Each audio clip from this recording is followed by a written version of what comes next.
أعوذ بالله السميع العليم من الشيطان الرجيم. بسم الله الرحمن الرحيم.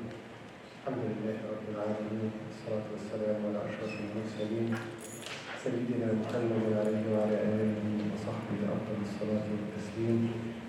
رب اشرح لي صدري ويسر لي أمري واحلل عقدة من لساني يفقهوا قولي.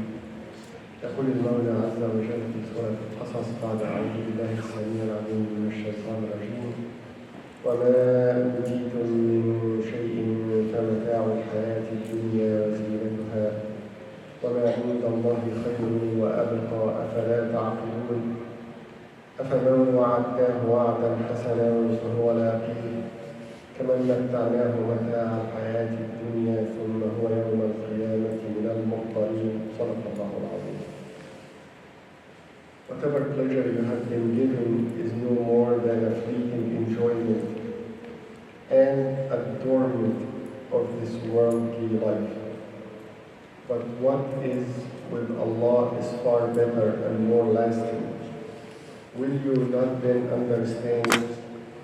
Can those to whom we have made a fine promise, which they will see fulfilled, be like those who we allow to enjoy the pleasures of this worldly life, but on the day of judgment will be brought for punishment? In these two ayat, Allah subhanahu wa ta'ala is talking about how short-lived this dunya is in comparison to the hereafter, and how everything in this dunya, all its pleasures are very temporary. And Allah subhanahu wa ta'ala actually admonish us repeatedly throughout the Qur'an for choosing this dunya over the hereafter. بل تؤثرون الحياة الدنيا والآخرة خير وأبقى. Why you prefer this dunya while the hereafter is more lasting and much, much better than anything in this dunya? No matter how much Allah subhanahu wa ta'ala gives a person, he can enjoy it for a short while. What is the difference between mata' and zina? Al-mata' is the short-lived enjoyment. Al-zina is actually the adornment for boosting, for iftikhar. فَخَرَجَ عَلَىٰ قَوْمِهِ فِي زِينَتِهِ. Talk about Qarun, for example, to show off. So Allah subhanahu wa ta'ala repeatedly throughout the Qur'an described this dunya, in actually in terms that should wake us up. People are literally, majority of human beings, unfortunately, have choose the enjoyment of this dunya over the hereafter. I just recited in the first ayah, Allah subhanahu wa ta'ala gave an example of this dunya as rain came from heavens, mixed up with the vegetations.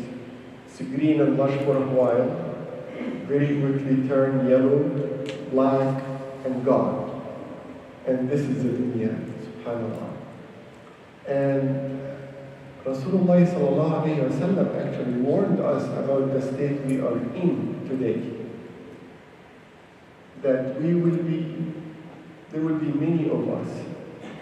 There are 1.5 billion Muslims. But the Muslim Ummah, subhanAllah, are weak, are dominated, are. And he described the reason of this weakness: حُبُّ الدُّنْيَا وَكَرَاهَةِ الْآخِرَةِ. We no longer aspire or look forward for the hereafter. We are so consumed with this dunya, subhanAllah. And that's the difference between us and prior generations. When you talk about Mus'ab ibn Umayr, for example, the most rich kid in Mecca, subhanAllah. And he gave everything up for this deen that, when they tried to bury him in Uhud, his garment even wouldn't cover his full body. He was so poor, he had nothing, not even enough clothes to cover him. You know, we read in the Qur'an about, I call them one of my superheroes, the magicians of Fir'aun. They haven't prayed to Allah one rak'ah, but when they realize the truth, despite the threat of cutting their limbs and being crucified, what did they say? فَقْدِ مَا أَنْتَ قَادٍ إِنَّمَا تَقْضِي هَذِهِ الْحَيَاةَ الدُّنْيَا. Do what you want. You are just, finishing for us this dunya. And even the word dunya means holy. Subhanallah. So the problem is, this dunya actually, its importance is only أنها دار وعمل, but not دار جزاء. الآخرة دار جزاء وليس فيها عمل. Meaning, the value of this dunya is to work for the hereafter, to attain some good deeds that will intercede in your behalf in the day of judgment in front of Allah subhanahu wa ta'ala. But the hereafter is the enjoyment, is the everlasting. And we mix the two together. Then Allah subhanahu wa ta'ala in the second ayah, أَفَمَنْ وَعَدْنَاهُ وَعْدًا حَسَنًا فَهُوَ لَاقِيهِ. Allah subhanahu wa ta'ala promised those who believe and do good deed a beautiful reward, pleasure of Jannah and His Ridwan subhanahu wa ta'ala, His being pleased with them. And مَنْ أَوْفَى مِنَ اللَّهِ بِعَهْدِهِ. No one can. Sometimes I may give you a promise, but I come and say, well, something happened, I'm sorry, I couldn't fulfill that. But Allah subhanahu wa ta'ala promise is guaranteed. So Allah is drawing a comparison subhanahu wa ta'ala in the second ayah. Those who really believed the promise of Allah subhanahu wa ta'ala, work hard for it, and فَهُوَ لَاقِيهِ, they are for sure are getting it, are receiving it. Who is better off that day versus those who Allah gave them some temporary enjoyment, but in the hereafter, مِنَ الْمُحْضَرِينَ. Al-Muhdareen, meaning they have no escape. Can anyone escape Allah subhanahu wa ta'ala? Can anyone escape the hereafter? Can anyone escape death? Of course not. We're all returning to Allah subhanahu wa ta'ala. And then they will see the consequences of their ignorance, of their foolishness, of basically choosing this dunya over the hereafter. We ask, one of the dua of Rasulullah sallallahu alayhi wa sallam, اللهم اجعل الآخرة غاية همنا ومبلغ علمنا. Make this hereafter really our full intention, our full energy is focused on it.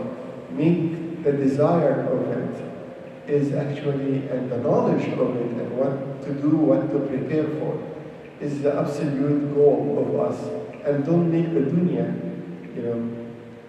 these six, because if you really are just fully living for this dunya, you are up for a bad surprise. وَالْعِيَاذُ بِاللَّهِ. Inshallah, we'll continue tomorrow. سبحان ربك رب العزة عما يصفون وسلام على المرسلين والحمد لله رب العالمين.